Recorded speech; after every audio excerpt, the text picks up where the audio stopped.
Same as the previous section, but the opposite direction. We're now taking a logarithm and rewriting it as an exponent. Okay, and I did this earlier. If you can get the place where you're starting here, the log base 2. So your base is 2, but you're raising it to the power of 2 and setting it equal to x. Again, fight the urge to say, well, this is just 2 to the x power, because it's not. It's 2 to that power. And then doing this, once you rewrite it like this, it's easier to come up with the x. 2 squared is equal to 4. Okay, we look through something like, oh, I don't know, 19. You've got 2 base to the power of negative 3 equals x. Well, I would take this guy and flip it. Call it 1 over 2 to the third. 2 to the third is 8. Nope, it's 1 over 8, sorry. Because it's 1 over 2 to the third, which is why it's 1 over 8.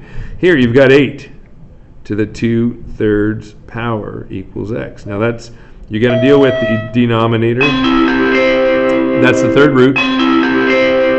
You raise 8 to the third root, it's equal to 2. So you've got 2, which is 8 to the third, the 1/3 power, but you still have that 2, which is the second part of the problem. If you're doing this in parts, you always want to do the bottom first. But I'll show you an example. This is a good example. 2 squared is equal to 4. So your x is 4. If you did, in this one particular case, if you decided you wanted to square it first, think of it as at 8 squared. Well, 8 squared is equal to 64. Then you can, after that, look at 64 and do the 1/3 power. Well, that's the cubed root of 64, which happens to also be 4. So you could, there aren't too many that you can go either way in your head without too much effort. Recognizing all the numbers, but this one particular case, that holds true.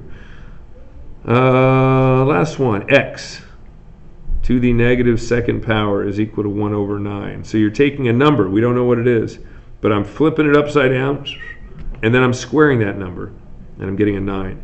Some people are going to want to say 1/3, because they see the square, and 1/3 squared is 1/9, but it's a 3, because you're taking that 3, you're first of all flipping it because of the negative and then squaring. So x is equal to 3 because 3 squared is 9, and 3 to the negative squared would be 1 over 9.